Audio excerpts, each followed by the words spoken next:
नमस्कार साथियों, फाइनली मोदी सरकार ने जनगणना का ऐलान कर दिया है। ये जाति जनगणना है दोस्तों, और इससे पहले 2011 में हुई थी। अब ऐसे में दोस्तों किन किन लोगों की इसमें ड्यूटी लगेगी और सरकार उनको कितना मानदेय देगी, यहाँ पर मैं आपको पूरी जानकारी दूंगा।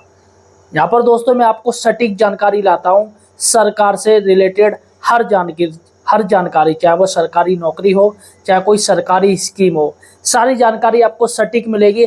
हम दूसरों की तरह लोगों को मूर्ख नहीं बनाते हैं व्यू के लिए। अतः आप हमारे चैनल बेरोजगार हेल्पर को सब्सक्राइब कीजिएगा सटीक जानकारी के लिए। साथियों, जैसा कि आपको पता है, सरकार ने जनगणना का ऐलान कर दिया है और ये 2 चरणों में होगी। पहला जो चरण है दोस्तों, अभी शुरुआती में अक्टूबर में स्टार्ट हो जाएगा। ये जो पहाड़ी एरिया है, जैसे जम्मू कश्मीर हो गया, उत्तराखंड हो गया, हिमाचल हो गया, ये जो पहाड़ी एरिया है, इनमें बर्फ़ की वजह से जनगणना अभी करा ली जाएगी। इसके बाद बात करते हैं कि जो मैदानी एरिया है उनमें जनगणना कब होगी। तो दोस्तों उनमें जनगणना 2026 में शुरू हो जाएगी। इसके साथ ही जनगणना करने से पहले 15 दिन की ट्रेनिंग भी दी जाएगी, और ट्रेनिंग सभी को अभी अक्टूबर में ट्रेनिंग लगनी शुरू हो जाएगी और सबको ट्रेनिंग दे दी जाएगी किस तरीके से जनगणना करनी है। यहाँ पर मैं आपको बता दूं, जाति जनगणना है वह ऑनलाइन और ऑफलाइन दोनों तरीके से की जाएगी। इसके साथ ही दोनों का मानदेय अलग अलग रखा जाएगा। लेकिन दोस्तों पहले ऐसा होता था, ऑनलाइन ऑफलाइन रखा जाता था, लेकिन इस बार सरकार चाहती है इसे ऑनलाइन ही रखा जाए। तो यहाँ पर ऑफलाइन का जो ऑप्शन है वो बिल्कुल हटा दीजिए। यहाँ पर सिर्फ ऑनलाइन ही आपको जाति जनगणना करनी पड़ेगी, और जो ऑनलाइन होगी वो एक मोबाइल के माध्यम से या टैबलेट के माध्यम से या कंप्यूटर के माध्यम से आपको ऑनलाइन करना पड़ेगा। यहाँ पर आपको सरकार एक ऐप देगी, उस ऐप को आपको अपने मोबाइल पर इंस्टॉल करना है, और जो जो उसमें ऑप्शन मांगे जाएंगे उसका आपको जवाब भरना है। यहाँ पर करीब 30 या 32 ऑप्शन मिलेंगे आपको जाति जनगणना में।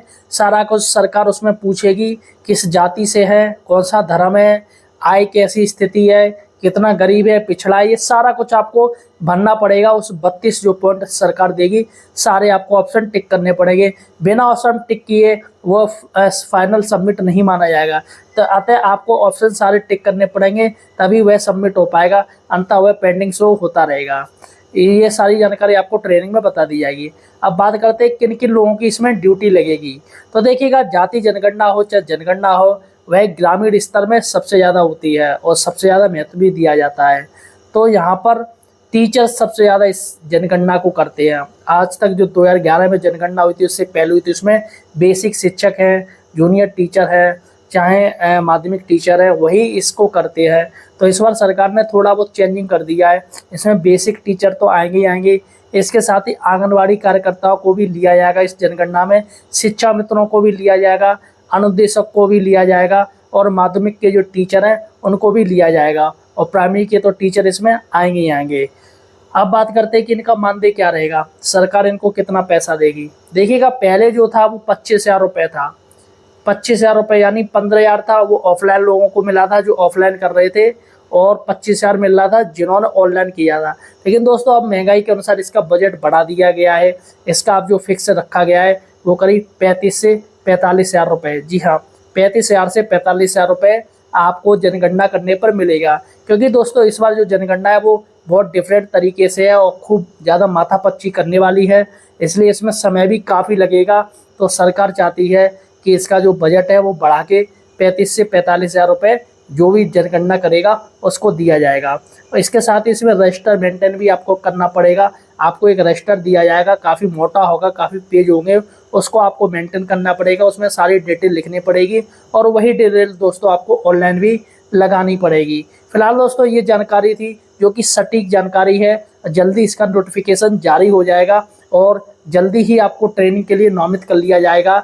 इसके साथ ही अगर पैसे की बात करें, पैसा कितना क्या कैसे क्या आएगा, तो देखिएगा सरकारी कोई भी काम होता है वह लेट ही होता है, तो पैसे की आप टेंशन मत लीजिएगा। बस ये देखिएगा किसी तरीके से आपका इस जनगणना में नाम ऐड हो जाए, किसी तरीके से आपका इस जनगणना में नाम जुड़ जाए, तो दोस्तों आराम से आपको करीब 35 से 45,000 रुपये एक्स्ट्रा मिल जाएंगे। तो दोस्तों ये थी जानकारी, सटीक जानकारी जो कि मैंने आपको बता दी है। फिलहाल आपको जाति जनगणना या जनगणना से रिलेटेड कोई प्रश्न रह गया हो तो मुझे कमेंट सेक्शन में जाके जरूर पूछ सकते हैं। इसके साथ ही हमारे चैनल को बेरोजगार हेल्पर को सब्सक्राइब जरूर कीजिए। धन्यवाद दोस्तों।